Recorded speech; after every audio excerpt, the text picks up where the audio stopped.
आप देखिए, ये तो बेईमानी की सरकार है। पहले तो वी डी शर्मा जी भी जान लें और मुख्यमंत्री भी जान लें कि आप लोगों ने जो कृत्य किया है, आपने प्रदेश की जनता के साथ भी धोखा किया है और एक निर्वाचित सरकार को आपने बेईमानी से हटाया है।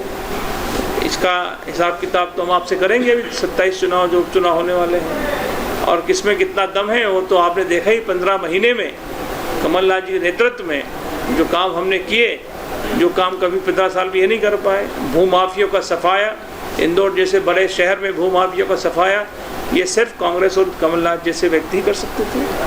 शिवराज सिंह जी को किसने रोका था 15 साल में?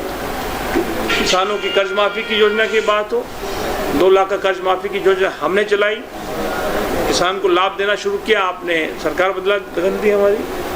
तो जो कुछ हमने किया जनता के सामने, और आपका कृत्य वो भी जनता के सामने, उसका हिसाब चुनाव में होगा। आप हम यहीं पर हैं।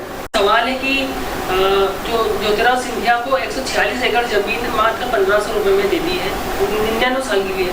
अब प्रदेश के सबसे बड़े भू माफिया अगर कोई है आज की तारीख में, तो वो ज्योतिरादित्य सिंधिया है।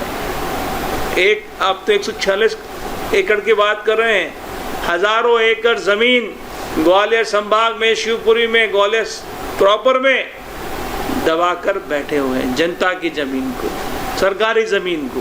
लेकिन जो 146 एकड़ जमीन आपकी सरकार में दी है उनको, उसमें राजस्व का भी नुकसान करोड़ों हुआ है, और आप बीजेपी में शामिल हो गए, क्या कहेंगे? जांच करेंगे, इसकी जांच होनी चाहिए।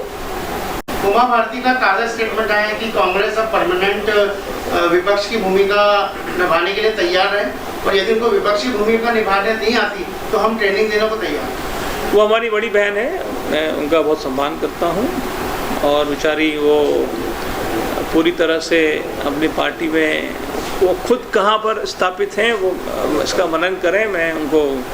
मैं बहन है मेरी, मैं सलाह तो नहीं दे सकता हूँ उनको, सलाह ही दे सकता हूँ, बोल तो नहीं सकता हूँ। सलाह वो दे रहे, मानेंगे क्या? तो वो आशीर्वाद मुझे देती रहती हैं। तो कांग्रेस को दे रही है। मैं उनको सलाह देना चाहती हूँ कि वो हमारी चिंता ना करें। हम तो अभी सत्ता में थे ही 1.5 साल पहले, फिर सत्ता में आएंगे 2-4 महीने बाद।